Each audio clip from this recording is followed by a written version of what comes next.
Bonjour à tous, c'est à chacun, bienvenue pour ce nouveau podcast et aujourd'hui on accueille un ancien expert HSE, il est nommé Sylvain et il est aujourd'hui dirigeant de la société qui s'appelle La Prève. Sylvain, qui es-tu, d'où viens-tu, qu'est-ce qu'on peut savoir de plus sur toi aujourd'hui? Bonjour Guillaume, bonjour à tous. Il y aurait beaucoup de choses à dire. Que dire sur moi que, comme tu l'as dit, aujourd'hui je dirige la société La Prève après 25 ans de bons et loyaux services en tant que responsable sécurité et santé en entreprise. Et puis notre volonté à quelques associés d'apporter un service à la profession, un service qu'on n'avait pas, qui était la location d'équipements pour la santé, la sécurité et l'environnement au travail. Donc aujourd'hui, voilà, je dirige cette société et mon rôle est de développer et de faire connaître ces services au plus grand nombre pour que chacun puisse en profiter. Bah dis donc, et ton parcours en détail Sylvain? Parce que on va parler à des QA. Mais ouais, mais attends, nous on s'est rencontrés sur les bancs de l'école, si je puis dire, il y a quelques années. Et encore, c'était la reprise des écoles parce que on avait déjà quelques années d'expérience quand on s'est rencontrés. Mais quand on s'est rencontrés, t'étais pas encore tout à fait dirigeant de la Prève. Je l'étais un petit peu, mais pas complètement engagé dedans, puisque la société était créée quand on s'est connus.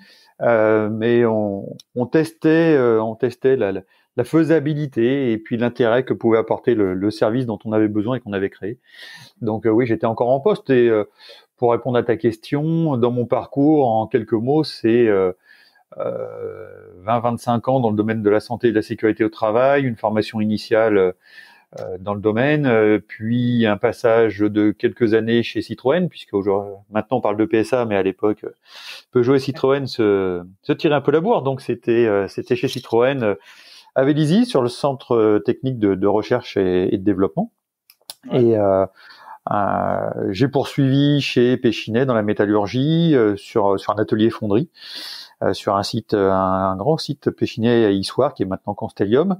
Et mon parcours m'a amené, ma curiosité plutôt m'a amené chez Bouygues dans le BTP, domaine que je ne connaissais pas et où j'avais pas encore pratiqué la prévention. Donc voilà, mon côté curieux m'a fait barouder un petit peu. Et puis entre deux, j'ai fait une petite parenthèse de technico-commercial chez Dräger, fabricant de détecteurs de gaz et de protection respiratoire, qui m'a ouvert sur justement le service aux clients et qui m'a fait découvrir tout ça. Donc voilà, la création de La Prève est arrivée dans la foulée, juste après ces expériences. Ouais, 10 ans plus tard quand même. ouais, plus tard. C'est toutes ces expériences qui nous ont amené avec les associés à créer La Prève. Ouais, alors nous on s'est rencontrés au CNPP lors de notre cycle de Risk Manager. T'étais encore chez DTP Terrassement, la branche Bouygues, et tu t'as basculé à ce moment-là vers La Prève. Oui. Juste une petite remarque, tu m'as fait sourire là. Alors c'est la particularité du podcast, c'est qu'on ne voit pas, mais quand tu m'as dit je suis allé dans le BTP, je connaissais pas. Non mais Sylvain, les humains c'est les mêmes dans le BTP, rassure-moi. C'est les mêmes que dans l'industrie. Les humains, oui. D'accord. Le fonctionnement, non. Le fonctionnement du BTP, c'est un fonctionnement en mode projet. On part d'une feuille blanche, on monte un projet, et puis quand le projet est terminé, quand l'ouvrage est terminé, le bâtiment est terminé, le terrassement est terminé, on referme le dossier et on en ouvre un autre. Et en termes de prévention, en termes de politique santé-sécurité, d'action santé-sécurité, le fonctionnement n'est pas du tout le même, puisqu'on n'a jamais affaire aux mêmes personnes, alors globalement, et que surtout chaque projet est différent. C'est ce qui donne un état d'esprit dans le BTP très différent de l'industrie, parce que justement ce mode projet fait que il est considéré que chaque nouveau projet est différent et qu'il faut tout refaire. Alors qu'en santé et sécurité au travail, on sait qu'il y a un certain nombre de sujets qui peuvent être récurrents, standardisés, automatisés, rodés, et à reproduire. Donc il y a beaucoup de choses à faire, et il y avait beaucoup de choses à faire, et c'est une des particularités justement des échanges avec les interlocuteurs du BTP que de ne pas forcément repartir sur nos domaines d'une feuille blanche. Donc l'état d'esprit est différent. Enfin, après, heureusement pour le bâtiment, vous n'avez pas cherché, et le BTP, vous n'avez pas cherché les salariés au coup fin, donc ils ont quand même un minimum d'expérience, un minimum de background, même si la chaîne de valeur est un peu différente que celle de l'industrie. Oui. Il y a de très grosses. Tu sais ce que. Tu sais ce qu'est l'humain. C'est quand on n'a pas cette expérience, on peut pêcher par méconnaissance. Et puis par contre, quand il y a beaucoup d'expérience, on peut pêcher par habitude. Et typiquement, il faut changer les habitudes. Et la particularité du BTP sur les gros chantiers en l'occurrence, c'est que les entreprises se regroupent et forment des groupements pour pouvoir mener les projets et partager les risques en l'occurrence. Et donc, ce qui est très intéressant, ce qui m'a beaucoup plu, c'est que en tant que responsable sécurité, on a en face de nous des personnes de 2, 3, 4, 5 entreprises différentes. Et le management n'est pas le même puisqu'il n'y a pas de hiérarchie directe. Et donc, c'est beaucoup d'implication dans la pédagogie, dans la compréhension des rôles et des missions de chacun. Donc, c'est particulier, mais c'est extrêmement intéressant, extrêmement humain, comme tu le disais tout à l'heure, et très enrichissant. Bon, allez, revenons à la Prève. D'où elle vient cette idée un peu folle là, de la Prève? Parce que, enfin, moi, je vais te laisser en parler parce que j'ai été client de la Prève, parce que je connais déjà un peu le concept et j'adhère complètement à ton modèle économique et à ce que ça apporte. Mais explique-nous un peu d'où vient d'abord l'idée de la Prève. Tu as été client et j'espère que tu le reviendras peut-être un jour. Hein. Alors, prescripteur, ça c'est certain, parce qu'en tous les cas, le service est hors norme et il faut le souligner. Mais je veux te laisser en parler. Donc d'abord, raconte-nous d'où vient cette idée folle de lancer la Prève. Alors, la Prève, ça vient de notre vécu, 4 associés qui travaillent dans le domaine, qui ont un parcours, comme je disais tout à l'heure, dans l'industrie, dans le BTP, en service de santé au travail, dans les bureaux d'études, dans les bureaux de conseil, même chez les pompiers. Et puis, on discute, et je fais part d'une de mes interrogations, qui est que on a des besoins ponctuels dans nos métiers. J'ai, moi, à ce moment-là, des besoins ponctuels. J'en ai eu chez Péchinet, chez Citroën, chez Bouygues, j'en avais à ce moment-là. Des besoins d'équipement momentanés pour une journée, une semaine, un mois.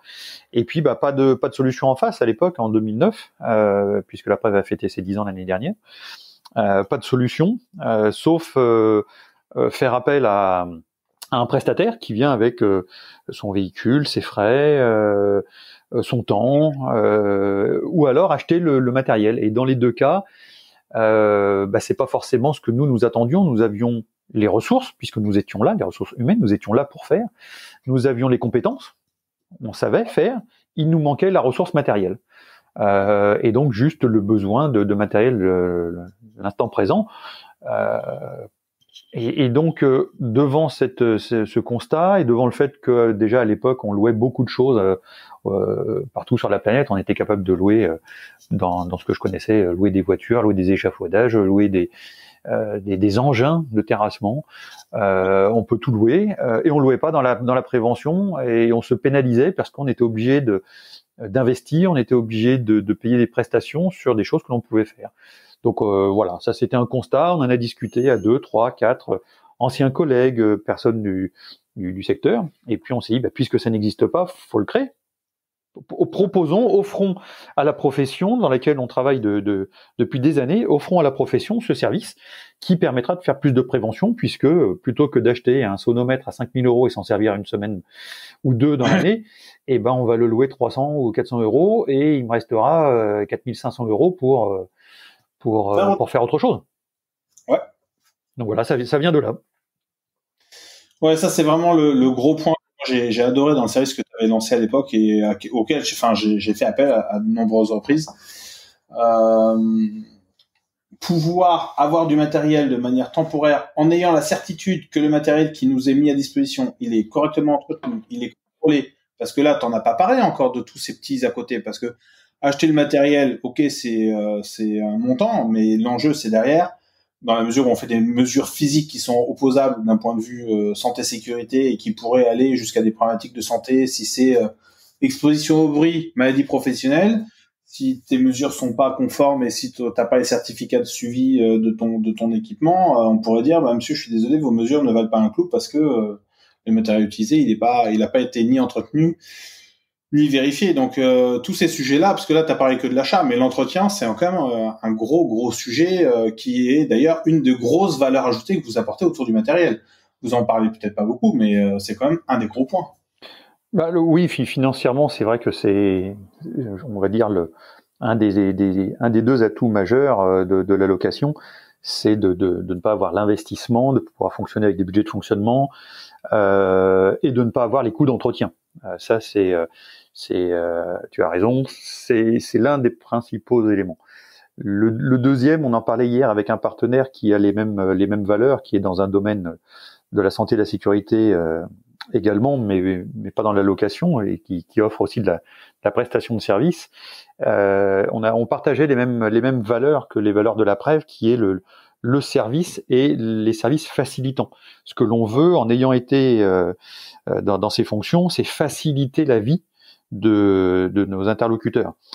Et faciliter la vie, c'est, comme tu dis, apporter du matériel qui soit conforme, qui soit en état, qui soit propre, qui soit présentable, ça c'est une chose, mais surtout qui permette de justifier la fiabilité et la valeur de ces équipements, donc les certificats d'étalonnage, les certificats CE, qui permettent d'exprimer très simplement et de faire un rapport sur des mesures qui ont été réalisées, parce qu'on peut s'appuyer sur le certificat de conformité et le certificat d'étalonnage de l'appareil.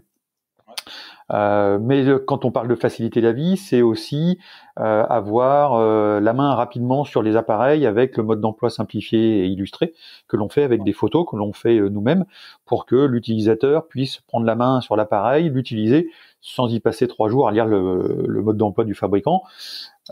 Et donc ça, c'est vraiment se faciliter la vie. Et puis si je prends un autre exemple, un troisième exemple, c'est la logistique. Toi comme moi, on a été embêtés avec du matériel qu'on nous a envoyé, qu'il fallait renvoyer. Il faut retrouver un carton, il faut retrouver le carton, faut du scotch, faut un transporteur, faut une logistique, faut un magasin pour le déposer, ce qui n'est pas toujours le cas. À faire, hein. Comment ? On a surtout autre chose à faire que ça. Et en plus, on a vraiment autre chose à faire parce que c'est vraiment pas la valeur ajoutée d'un responsable santé-sécurité. Et donc c'est pour ça que nous faisons voyager nos équipements dans des caisses de transport, ce qui permet à l'utilisateur d'ouvrir la caisse à réception, d'utiliser, de récupérer tous les documents et d'utiliser le matériel autant qu'il en a besoin. Mais quand il a terminé, de remettre le matériel dans la caisse, de mettre les 2 petits colliers plastiques qui étaient dedans pour refermer la caisse, et de coller l'étiquette de transport retour qui était aussi à l'intérieur du colis, de le déposer là où il le souhaite pour que nous fassions passer le transporteur. Donc même pas la peine de passer un petit coup de fil au transporteur, c'est nous qui nous en chargeons. Donc voilà, tout ça c'est fait pour faciliter la vie, tout en ayant du matériel qui soit totalement en adéquation avec toutes les exigences possibles. Aujourd'hui, on a des clients qui sont accrédités COFRAC, tout en louant le matériel chez la Prev. Et à ce moment-là, on arrive à démontrer que tout le matériel est en parfaite adéquation avec les exigences normatives ou réglementaires. Donc là, c'est... Attends, en résumé, parce qu'en plus, on a une surprise, je crois, à la fin de notre podcast. On a prévu de faire une surprise pour nos auditeurs. On va en reparler, mais là, ce que tu es en train de dire, et pour résumer, vous fournissez tout le matériel, suivi, entretien, avec tous les certificats de conformité, les manuels d'instruction pour un déploiement rapide et efficace, dans des caisses qui sont gérées par votre service, dans lesquelles on retrouve l'ensemble du matériel, qui génère zéro déchet et pour lequel on a juste à réceptionner et à déposer la caisse à l'accueil et le transporteur vient les chercher. Je veux dire, c'est difficile de faire plus simple. T'as tout résumé. D'accord, mais qui loue vos services? Parce que, enfin, des services comme ça, ceux qui connaissent pas, il faut se réveiller, quoi. Alors, qui loue votre matériel aujourd'hui? Alors, ce ne sont que des professionnels. On ne s'adresse qu'aux professionnels. On ne loue pas aux particuliers. Et aujourd'hui, étonnamment, on a un ensemble de clients extrêmement variés, que ce soit en taille ou en activité. En taille, on s'était imaginé lorsqu'on a créé la Prève louer principalement aux PME en se disant que les toutes petites entreprises ne faisaient pas forcément la prévention ou faisaient appel à des prestataires parce qu'ils n'ont pas justement les compétences ou les ressources, et que les très grandes entreprises avaient toutes les ressources en interne mais aussi les ressources financières pour faire directement, investir directement et faire eux-mêmes. Force est de constater aujourd'hui qu'on s'adresse à toutes les clientèles possibles en termes de taille, c'est-à-dire qu'aujourd'hui on apporte notre soutien à des auto-entrepreneurs qui font du conseil, qui sont à même d'intervenir dans une entreprise aujourd'hui pour des problématiques de bruit, et puis dans un mois peut-être un autre de leurs clients qui les sollicite ou sur lequel ils sont en train de faire l'évaluation des risques et qui retrouvent une problématique de gaz par exemple ou de poussière. Donc là, la possibilité de louer, c'est la possibilité d'intervenir dans tous ces domaines sans forcément avoir à investir dans un parc matériel. Ça, c'est nous qui le faisons. Et à l'opposé, on travaille avec des grands groupes du BTP, de l'industrie, qui louent également pour d'autres raisons. On parlait tout à l'heure de facilité. Certains parce que c'est plus facile que gérer un parc de matériel avec l'envoi des appareils pour les étalonnages et les devis et les commandes. Et ils considèrent que c'est pas leur métier, ou alors pour des raisons économiques. Encore aujourd'hui, en post-Covid, les économies sont bonnes à prendre partout, et en santé sécurité, un de mes interlocuteurs semaine dernière me disait que justement les budgets avaient été découpés suite à la stratégie post-Covid. Donc que la location lui permettait de faire de la prévention sans forcément investir, ce qu'il ne peut plus de toute façon. Donc voilà, aujourd'hui la clientèle elle est large, et en termes d'activité, c'est la même chose. On imaginait certaines activités ou certains domaines d'activité plus en adéquation avec la location, et puis aujourd'hui on est aussi bien sur de l'industrie que sur du BTP, que sur des bureaux de conseil et d'études. Donc c'est extrêmement large, et tout le monde a accès à ce service.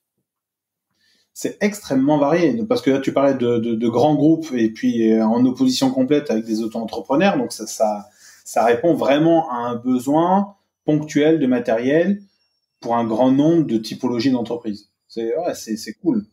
Oui, c'est ça, et chacun trouve son intérêt. Certains trouvent l'intérêt de la location via l'économie qu'ils font, d'autres par la gestion de parc, comme je le disais, d'autres par la facilité d'utilisation du matériel qu'on ne connaît pas forcément sur les premières locations, d'autres par la valeur ajoutée. Un ingénieur sécurité me disait l'autre jour, moi mon job ce n'est pas de gérer un parc matériel, j'ai pas été formé pour ça. C'est pas pour ça qu'on m'a recruté. Moi, mon job, c'est de faire du diagnostic, de l'évaluation, d'identifier où sont les risques, de les hiérarchiser et de travailler sur ces risques en analysant ces risques et en mettant en place toutes les actions et en animant toutes les actions possibles pour faire avancer. Et Dieu sait que ça prend du temps et de l'énergie quand on est en fonction support comme ça. Il dit moi le matériel je le prends, il me sert à faire mon diagnostic, à affiner mon diagnostic, ou si c'est du matériel de secours, ça me sert à faire passer du matériel de secours en budget de fonctionnement, sans parler de l'investissement et sans se bagarrer sur l'investissement. Il dit moi tout ça c'est du temps de gagner, et je me concentre ce pourquoi je suis dans l'entreprise. Ouais, mais ça il y a un sujet qui est sous-jacent à ce que tu es en train de parler, c'est le fait de pouvoir acter rapidement quelles sont par exemple les mesures d'exposition au bruit, et donc d'éviter de rester dans un mal-être permanent qui est que tant qu'on n'a pas la mesure factuelle, on n'est pas en position de décider de ce qu'on doit faire ou de ce qu'on va pouvoir faire. Ouais. Et de pouvoir avoir très rapidement une solution de OK, on a ce problème de bruit, on loue, la semaine d'après, on a les résultats et on est déjà dans la solution.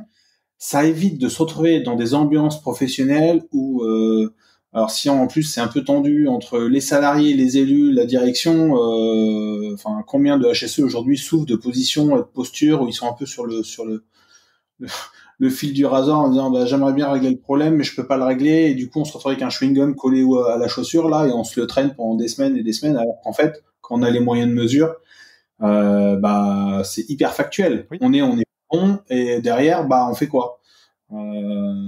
Et ça, savoir déployer ce qu'il faut quand il faut rapidement grâce à vos services, c'est quand même une super chance que de pouvoir le faire.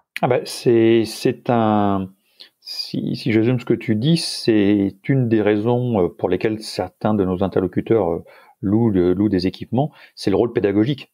Ouais. C'est un rôle pédagogique que l'on ne peut pas se permettre si c'est une intervention extérieure ou un achat parce que c'est plusieurs centaines ou milliers d'euros et ça ne le mérite pas. En tout cas, c'est difficile à justifier.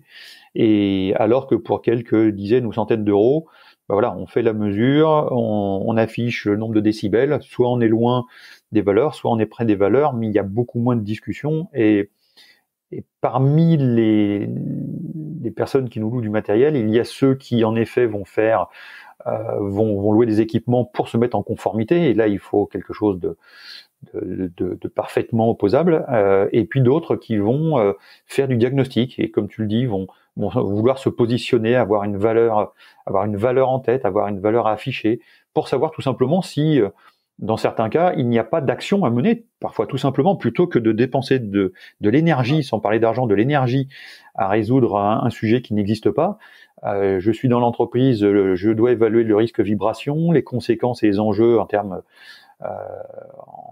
humains sont importants, en termes financiers aussi. Des maladies pro, des TMS peuvent coûter énormément cher, donc il faut que je travaille sur le sujet des vibrations pour mes caristes. Mais quel est le niveau de vibration? Alors, soit on part dans le fait qu'il y a des vibrations et on lance une campagne dessus, et ça coûte cher et ça coûte du temps, et pendant ce temps-là, on travaille pas sur d'autres priorités. Ou alors, je loue un équipement, je fais quelques mesures, je me rends compte que je suis très loin des valeurs limites, et donc mon évaluation met ce risque-là bien plus bas, et c'est pas la priorité, et je vais aller me concentrer sur d'autres priorités. Donc oui, parfois c'est du simple diagnostic. Tout à fait. Ouais, mais en tous les cas, une fois que c'est fait, on sait au moins sur quoi on travaille. Oui. Oui. Vraiment la force. Alors, par rapport aux fabricants, du coup, là, à qui vous achetez le matériel est-ce que vous vous retrouvez en concurrence? Pas du tout. Ça se passe comment avec eux? Ça se passe plutôt bien parce que on n'est pas concurrents. On n'est pas concurrent. C'est une crainte que l'on avait en créant la Prève et en offrant le service location, en disant on va leur prendre des parts de marché. Non, on ne prend pas des parts de marché, et tout simplement, je vais prendre une illustration autre qui est la location de voiture. Le marché aujourd'hui, parmi la clientèle qui veut une voiture, il y a ceux qui vont acheter du neuf pour des raisons qui sont les leurs, qui sont propres à ces gens-là. Il y a ceux qui vont acheter de l'occasion pour d'autres raisons. Ouais. Et puis il y a ceux qui vont louer pour encore d'autres raisons. Et on se rend compte que celui qui achètera d'occasion n'achètera pas du neuf, celui qui louera n'achètera pas, celui qui achètera ne louera pas, et que chaque marché a ses prestations, ses prestataires, ses offres.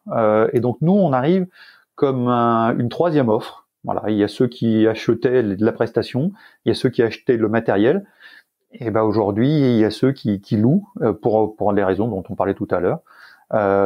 Et donc avec les fabricants, ça se passe très bien parce qu'on n'est pas considéré comme concurrents et on ne les considère pas nous-mêmes comme des concurrents. Et dans la majorité des cas, on est même plutôt partenaires. C'est-à-dire que nous louons des équipements des fabricants, forcément, que l'on achète chez eux, puisqu'on a notre propre parc de matériel au sein de la Prève. Ça, c'est important de le dire à nos auditeurs. On a notre propre parc que l'on gère et sur lequel on a la maîtrise pour appliquer nos valeurs. Donc on leur achète du matériel à ces fabricants, et avec certains d'entre eux, on est partenaire réellement parce que lorsqu'un client loue chez la Prève et veut acheter, on le renvoie vers le fabricant. C'est son métier de vendre avec les garanties, avec tout ce qui va bien derrière. Et lorsque le fabricant a une demande d'un client pour louer son matériel, il nous le renvoie parce que la location et la vente ne sont pas du tout les mêmes concepts. Je vais prendre un exemple. Les devis des fabricants ne prennent pas en compte la durée. Il y a une référence, un nombre d'équipements et un descriptif de l'équipement. Voilà, un tarif, et on multiplie l'un par l'autre. Sur des devis de location comme à la Prève, il y a le nombre d'équipements, il y a sa description, mais il y a aussi la durée. Et ça, dans un système mis en place au sein de l'entreprise, on ne peut pas trop y déroger. Et donc, les fabricants sont souvent partenaires parce que ils apprécient de pouvoir rendre la satisfaction client. Le client vient tout seul, il appelle le fabricant, il veut son matériel, mais que 15 jours. Donc le client, le fournisseur est très content d'avoir un partenaire comme la Preuve qui va louer son matériel et avec un client qui va être satisfait d'avoir ce qu'il faut quand il le faut. Et puis le fabricant, gérer les entrées, les sorties, l'entretien, le machin, c'est pas qu'il sait pas faire, c'est juste que c'est pas dans sa chaîne de valeur, quoi. C'est pas du tout dans ses processus. Il a dans son magasin tous les équipements de colisage pour faire des départs. Il a des transporteurs pour faire des départs. Il n'a pas les transporteurs. Il n'a pas le magasin réception pour déballer des appareils, les remettre en état, les vérifier. Il n'a pas ça. Ok. Et ça, c'est mon petit parcours chez Dräger pendant 3 ans qui me l'a fait voir, puisque des clients venaient tout seuls, m'appelaient en me disant « Je veux un détecteur de gaz, très bien, je veux le vôtre, très bien, je le veux 15 jours. » Ah, mince.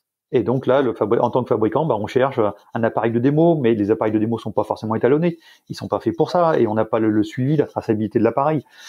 Donc on va essayer de dépanner notre client, mais c'est toujours très compliqué. Donc avec les fabricants, on est plutôt partenaires sur ces sujets. Ok, alors du coup, si parce que je suppose que c'est un point de réflexion que les gens ont, c'est moi je suis HSE, je voudrais faire des mesures de bruit par exemple, mais j'ai compris les problématiques de matériel, ok, donc j'appelle la Preuve. Est-ce que derrière vous les accompagnez sur comment, d'une manière ou d'une autre, sur comment est-ce qu'on fait les mesures, comment est-ce que je déploie mon protocole de mesure au poste ou sur le collaborateur ou dans l'environnement? Est-ce que du coup parce que le matériel c'est une chose, mais c'est pas parce que c'est une voiture que je sais la piloter. Donc est-ce que derrière vous accompagnez ce point important qui est le déploiement du matériel dans les mesures? Alors oui, quand je disais tout à l'heure, notre volonté, c'est de faciliter la vie de nos interlocuteurs et interlocutrices. C'est réellement de les accompagner dans l'ensemble de la prestation de location. Alors je dis bien dans la prestation de location parce que notre vocation n'est pas d'être un bureau d'études, un bureau de conseil, et ça c'est pas notre rôle. Donc nous, on va accompagner nos interlocuteurs autour du matériel. Ça veut dire qu'on va les accompagner sur le choix des équipements, les équipements les plus appropriés, au regard des exigences normatives, au regard des exigences réglementaires, au regard de l'usage qu'ils vont en faire. Si on fait de la mesure de poussière dans l'industrie, c'est pas la même chose que les mesures de poussière sur un chantier. Si on fait des mesures de poussière vis-à-vis de la qualité de l'air dans des concentrations extrêmement faibles, ce n'est pas la même chose que si on est dans des concentrations beaucoup plus élevées dans une carrière. Donc on va les accompagner sur le choix des équipements les plus appropriés. Et la chance que l'on a, c'est que tous les échanges que l'on a avec nos clients nous enrichissent au quotidien de tout ça. Donc on va les accompagner sur le choix du matériel. Là où on va les accompagner encore plus, c'est sur l'utilisation du matériel. Je parlais tout à l'heure des modes d'emploi simplifiés illustrés. C'est une façon de prendre en main l'appareil. On a une permanence téléphonique. C'est une façon aussi pour l'interlocuteur de passer un petit coup de fil le jour J parce qu'il est embêté avec tel ou tel contexte et donc s'interroger ou nous interroger sur ce que peut faire le matériel ou pas. Et dans certains cas, on intervient même sur site pour former à l'utilisation du matériel parce que notre client nous dit on a 4 techniciens sécurité ou 4 IPRP qui vont les utiliser dans les 15 jours à venir.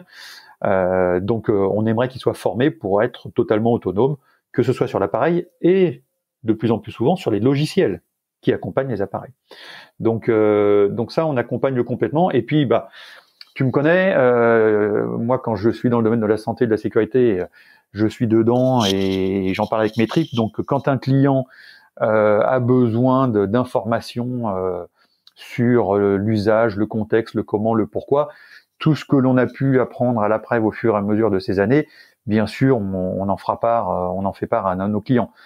Maintenant, ça reste dans l'accompagnement autour de nos équipements. S'il s'agit de créer un protocole de mesure qui soit opposable au regard de toutes les normes de métrologie, là, ce sont des bureaux spécialisés qui font ça et qui seront à même d'aller jusque-là. Mais jusqu'à ce niveau-là, on est à même d'accompagner nos interlocuteurs. Alors du coup, c'est quoi, par exemple, on parlait des mesures de bruit parce que c'est un sujet qui est relativement simple. une semaine de location là avec un sonomètre au poste de travail, c'est quoi l'ordre de prix? T'as des ordres de prix là sur certains équipements en tête ou pas à nous proposer? Oui, on a. Alors, si je réponds à ta question sur le bruit, alors on a plusieurs équipements pour le bruit. Hein, il y a le sonomètre pour caractériser une situation de travail, une ambiance de travail, et puis les dosimètres de bruit qui sont là pour mesurer l'exposition des salariés et que l'on positionne sur un salarié. Et au sein de ces équipements-là, dans la gamme, on a plusieurs équipements en fonction de ce que l'on va rechercher, avec des niveaux de performance différents. Un sonomètre qui va juste donner une valeur, c'est une chose. Un sonomètre qui va mesurer les émergences sur le bruit dans l'environnement en limite de propriété, c'est un autre niveau. Mais sur un sonomètre, sur des valeurs entre 3 et 6 000 euros les sonomètres, aujourd'hui en location, on est entre 300 et 500 euros la semaine de location. Donc on est très loin. Maintenant, si on parle d'équipements comme des pompes de prélèvement qui vont permettre de prélever des poussières ou des polluants pour justement faire des analyses labo et avoir des valeurs extrêmement précises, on est sur un coût de location à 137 euros la semaine. Et quand je dis 137 euros la semaine, c'est une vraie semaine, déjà d'une part, et puis c'est tout inclus. On a fait un choix dans notre politique tarifaire de faire du all inclusive quelque part. Il n'était pas question, comme on a pu le vivre, d'avoir une option avec un coût pour le certificat d'étalonnage, et puis un coût pour l'accessoire, et puis un coût pour ceci, pour cela. Voilà. La pompe de prélèvement, elle est à 137 euros. Il y a la pompe, il y a les tuyaux, il y a les tuyaux de prélèvement, il y a tout le petit outillage. On rajoute même une sacoche banane pour ne pas avoir à accrocher ça à la ceinture de l'opérateur, parce qu'on sait que c'est, par expérience, on sait que c'est pas très agréable.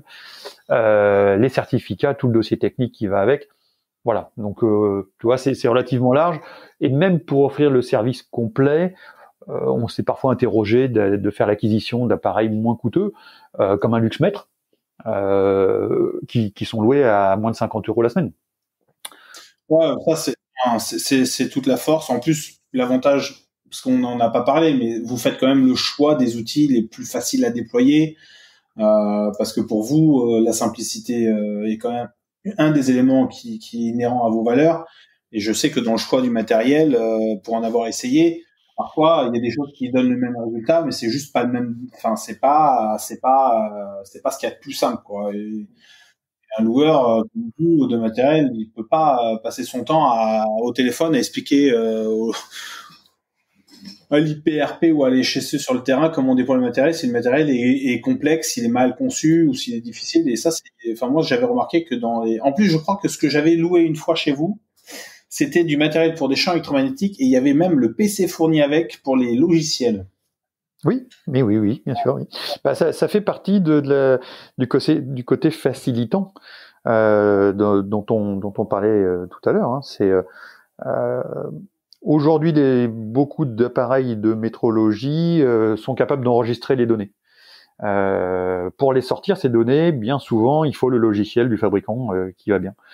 Alors si on achète le matériel, il faut acheter le logiciel avec. Si on loue l'appareil, il y a le logiciel qui est déjà avec. Et donc on s'est confronté à cette problématique. Alors il y en a plusieurs hein, quand on parle de logiciel, mais on a commencé par envoyer les CD ou les clés USB que donnaient les fabricants. Sauf que on tombe sur le fait que certains travaillent avec du Windows, donc d'autres travaillent avec Apple. Et c'est pas compatible parce que c'est un logiciel qui est fait que pour l'un. Ou alors on a un service informatique dans l'entreprise qui verrouille l'intégration de nouveaux logiciels parce que c'est la sécurité informatique qui prime. Et donc on est planté. Et le troisième cas que l'on a pu avoir, c'est la connexion entre les appareils et le PC via la détermination du bon port com. Et on le trouve pas et ça marche pas. Alors on a fait simple, c'est que les appareils de la gamme métrologie qui ont de l'enregistrement de données, ils partent avec un PC, un petit pocket PC, un petit ordinateur qui a les ports qui vont bien et qui sont équipés du logiciel adéquat. Moralité, quand un appareil part de chez nous, il est d'abord testé à chaque location, avant chaque location, il est testé. Quand il est testé jusqu'à sa connexion avec le logiciel. Donc, quand ça part, on sait que cet ordinateur, avec ce logiciel, avec ce port com, est connecté avec cet appareil de métrologie. Quand ça arrive chez le client, il ouvre, il met en route, il branche, ça marche. Ça, ça fait partie des éléments facilitants dont on parlait tout à l'heure. Qu'est-ce qu'il y a de plus énervant, et j'en parle en connaissance de cause de par quelques expériences d'hier, qu'est-ce qu'il y a de plus énervant que de passer son temps sur un problème informatique qui veut pas démarrer, qui veut pas se connecter. C'est extrêmement frustrant. Et là où je le conçois, c'est quand certains de nos clients sont chez leurs propres clients en prestation et que ça coince. Ça fait pas sérieux. Donc voilà, aujourd'hui, on équipe, on fait suivre les appareils du Pocket PC avec le logiciel adapté. Voilà. Bon, je crois qu'on va arrêter de parler du service de l'après, parce que si au bout de 35 minutes, certains n'ont pas encore compris que c'était un truc de dingue et que s'ils y avaient pas encore goûté, il fallait qu'ils y goûtent tout de suite. Voilà. Bon. Le mieux, c'est de tester, hein. C'est la meilleure façon de se rendre compte. Mais bon, après, c'est comme la drogue dure. Une fois qu'on y a goûté, on a du mal. Je voulais juste finir sur l'après, pour pas que nos auditeurs considèrent que l'on a que de la gamme métrologie. C'est vrai qu'on a parlé beaucoup de la métrologie et c'est la gamme la plus importante à la Prev, parce que historiquement la première. Mais il faut savoir qu'aujourd'hui, au sein de la Prev, la volonté, c'est d'être la plateforme réflexe des HSE, et à chaque fois qu'ils ont besoin d'un équipement sur une durée déterminée, ils peuvent le trouver. Et aujourd'hui, on a la gamme métrologie avec tout ce que l'on peut mesurer en termes d'exposition des salariés, mais aussi une gamme protection qui va aller par exemple sur du PTI ou des détecteurs de gaz permettant d'intervenir en espace confiné avec alarme. On a une gamme secours. Il y a certaines structures qui préfèrent louer les défibrillateurs plutôt que de les acheter, parce que on ne sait pas, sur les 5 qu'on a achetés, on ne sait pas si les 5 bâtiments vont durer, et le jour où on quitte un bâtiment, on rend le défibrillateur, on aura fait une économie. Et puis comme c'est un petit peu le dernier sujet qui nous a amené à déclencher la Prev, on a une gamme en développement qui est la signalisation temporaire de chantier, parce que il n'y a pas plus éphémère qu'un chantier, mais pour autant, il y a des normes, il y a des réglementations qui imposent des panneaux de signalisation spécifiques pour traverser des routes nationales ou des départementales. Donc voilà, c'est toute cette gamme qui fait qu'aujourd'hui, on a pour vocation à être la plateforme réflexe, et que le HSE ne se pose pas la question d'aller voir 5 prestataires différents pour 5 équipements différents à louer. Il sait qu'à la Prev, il trouvera ce dont il a besoin. Ouais, parce que là, du coup, c'est métrologie, signalisation, secours, protection et même éclairage. Oui. Donc la gamme, en 10 ans, c'est quand même bien... ouais. Bon, laprev.fr, allez-y, vous trouverez votre plaisir et tout ce qu'il vous faut pour accompagner vos équipes, sans tomber dans des dépenses et des investissements, et surtout dans des contraintes opérationnelles de maintien et de suivi du matériel pour lequel vous avez peut-être ni le temps ni l'argent. Sylvain, avant de clôturer et d'annoncer nos petits bonus de la journée, depuis le temps que tu fais du HSE et que tu as occupé le terrain, est-ce que tu peux nous partager une ou deux expériences que tu as vécues et qui sont pour toi significatives dans ton vécu opérationnel? Je vais commencer par les mauvaises expériences, puis ça permettra de terminer sur les bonnes. Les mauvaises expériences, elle a été vécue au sein de la Prev, et aujourd'hui on est très très vigilant sur ces sujets-là. C'est dans les premières années une expérience où le matériel, bien que préparé, bien que sélectionné, bien que testé, arrivé chez le client, n'a pas fonctionné.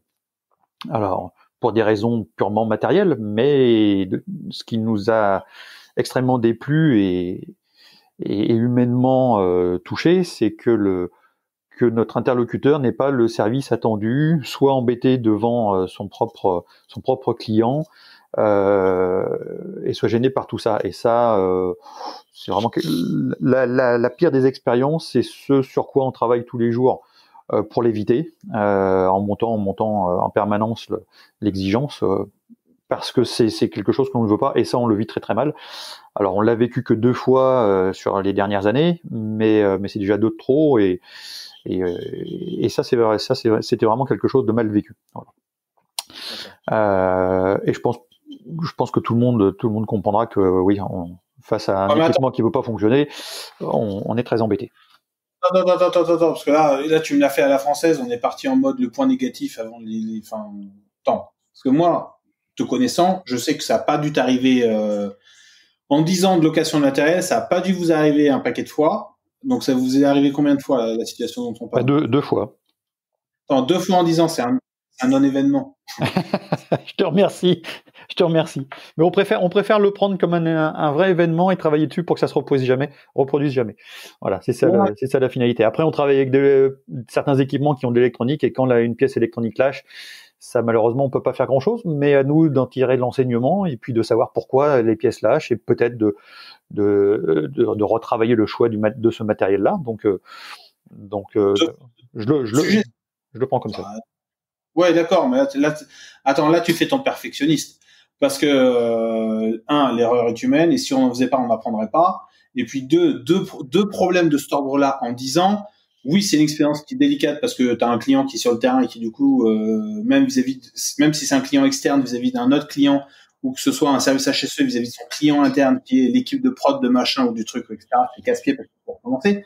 Mais attends, 2 erreurs ou 2 problèmes rencontrés en 10 ans, oui, amis HSE, QHSE, si vous avez que 2 problèmes par an à gérer, faites-nous signe, a priori. On travaille dessus pour que ça ne se reproduise pas. Voilà, vous êtes tranquille, quoi. C'était juste une mauvaise expérience, voilà. Après, pour ce qui est des bonnes, parce que ça c'est comme tu dis, on peut se satisfaire des bonnes expériences. Et alors il y a des grands moments de satisfaction à l'après, mais quelque part c'est des grands moments de satisfaction de façon générale dans mon parcours en prévention. C'est toute la satisfaction que peuvent avoir les gens en face de nous, la satisfaction de l'humain. On travaille avec de l'humain, que ce soit en poste HSE ou que ce soit à l'après aujourd'hui pour rendre ce service. On travaille avec l'humain pour l'humain. Et les plus grandes satisfactions, ce sont les moments où, avec un regard, ou une poignée de main, ou juste un merci, on sent que toute l'énergie que l'on a mise porte ses fruits et puis apporte du mieux aux travailleurs qui sont en face de nous. Et ça, voilà, moi j'ai quelques expériences comme ça. Il n'y en a pas beaucoup non plus, parce que c'est un travail très très ingrat, un travail de l'ombre. Mais lorsque l'interlocuteur en face de nous est satisfait, voit que les efforts ont payé, et ben c'est extrêmement satisfaisant. Et ça, c'est vraiment des bons moments. Bon, Sylvain, si tu avais un apprenti là devant toi, c'est quoi le conseil que tu lui donnerais? Ou même un plus expérimenté, mais bon, tu as déjà quelques années de plus que certains. C'est quoi le conseil que tu donnerais aux apprentis? C'est ceux que je donne à ceux que l'on a en stage, surtout des stagiaires.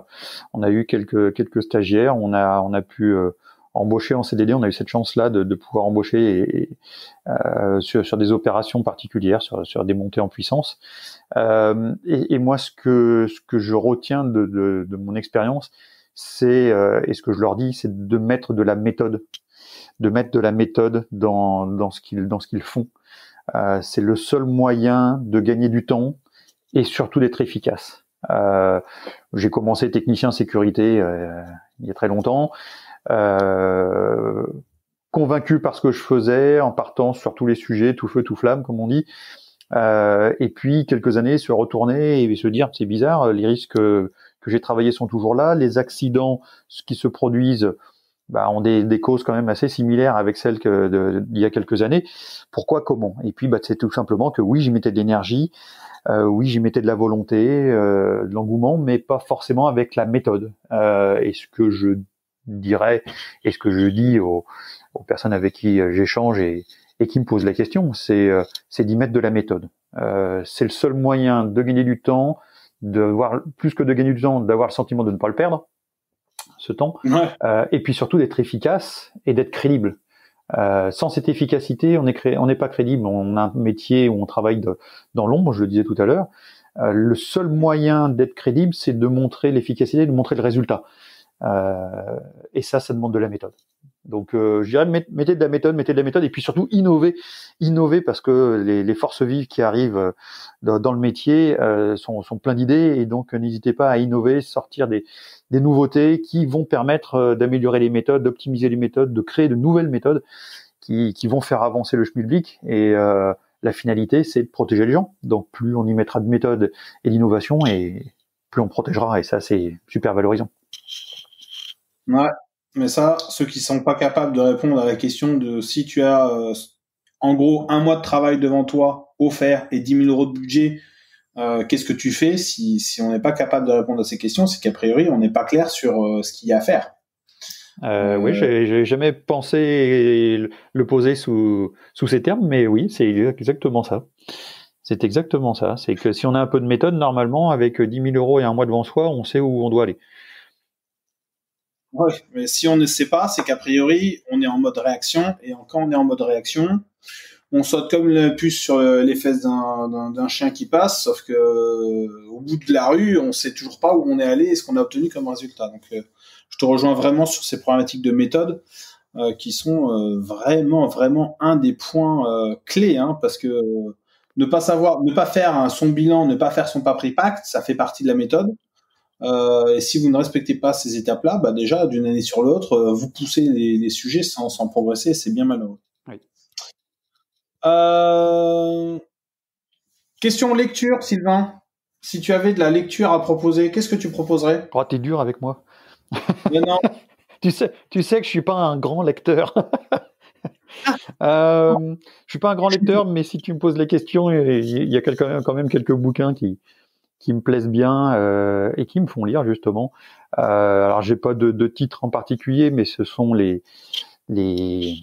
bouquins de Mike Horn, cet aventurier phénoménal qui traverse la planète de long en large avec tous les moyens possibles, qui vit des aventures extraordinaires, qui moi me font m'échapper de certains quotidiens aussi, donc qui m'ouvrent sur d'autres visions de ce que peut être la vie et la vie d'un aventurier. Et ça, c'est quelque part créer une entreprise comme la Preuve, c'est aussi une aventure, donc c'est aussi se retrouver dans ce qu'il vit, même s'il y a pas les mêmes risques.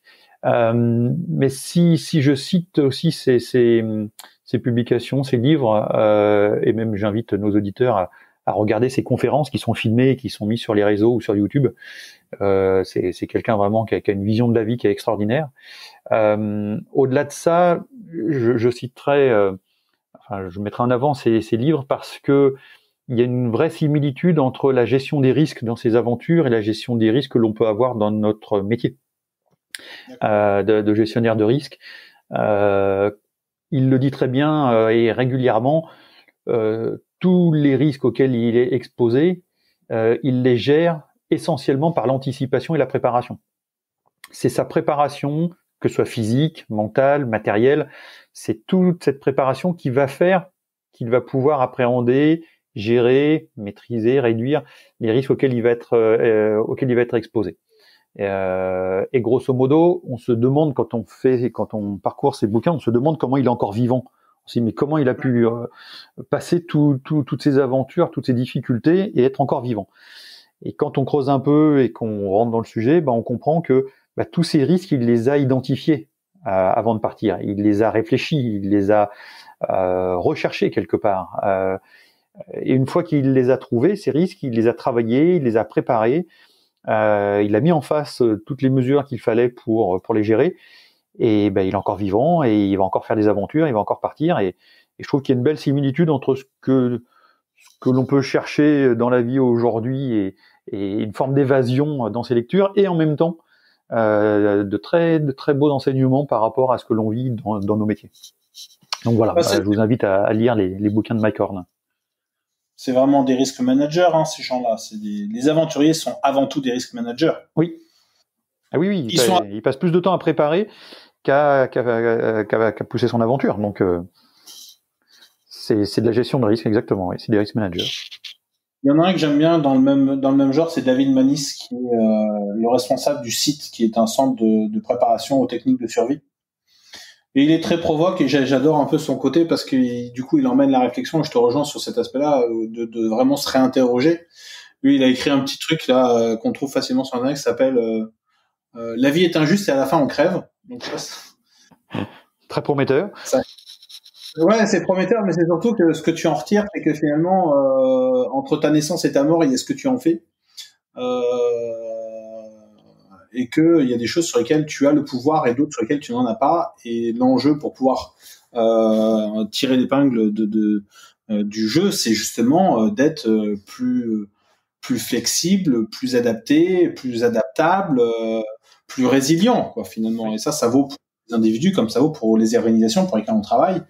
Et c'est vrai que c'est toujours un peu compliqué de venir faire poser des questions à des équipes qui n'ont pas forcément envie d'anticiper les problèmes à venir, alors que si on y est préparé, le jour où ça vient, le Covid, c'est une démonstration que un plan de continuité d'activité, ça ne s'écrit pas le jour où tu es en gestion de crise, quoi. Tout se joue dans l'anticipation. Ouais, et Dieu sait que la société d'aujourd'hui nous pousse et veut nous pousser vers uniquement la réaction. Mais en étant conscient et en tentant de trouver le temps aussi de le faire, parce que les gens qui nous écoutent vont se dire qu'on a des belles paroles, mais après il faut trouver le temps de le faire. C'est vrai qu'il faut trouver le temps de le faire, et on est tous gênés par ça, mais pour peu qu'on en ait conscience, on arrive déjà à se dégager un petit peu de temps, contrairement à ceux qui n'en ont pas conscience et qui ne chercheront pas du tout et ne chercheront pas à se dégager un peu de temps pour le faire. Donc voilà, faisons le maximum de ce que l'on peut faire pour anticiper les risques. Et puis on fera un grand pas. En plus du livre, du coup, si tu avais un conseil, une bouteille à jeter à la mer là, pour ceux qui nous écouteront peut-être dans 5 ou 10 ans en disant c'est quoi ces vieux schnocks là qui nous parlent de ça, ce serait quoi le conseil que tu leur laisserais? Au-delà des méthodes dont je parlais tout à l'heure, c'est peut-être justement un des points que j'abordais rapidement, mais c'est d'innover. Voilà, la santé, la sécurité au travail, ce domaine n'est pas si vieux que ça. On voit aujourd'hui la gestion des impacts environnementaux qui sont arrivés après la santé et la sécurité au travail et qui ont une dynamique extrêmement forte pour maîtriser, pour gérer ces impacts.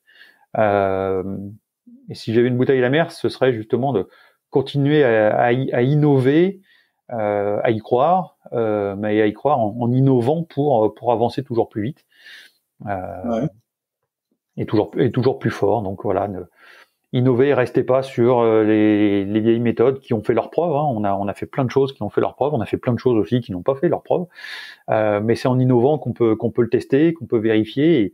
Et je suis convaincu aujourd'hui, parce que bien souvent, quand on me dit c'est pas possible, je peux pas faire, on sait pas faire, j'ai toujours du mal en me disant que il y a des années, on est allé sur la Lune et on est en train de viser Mars.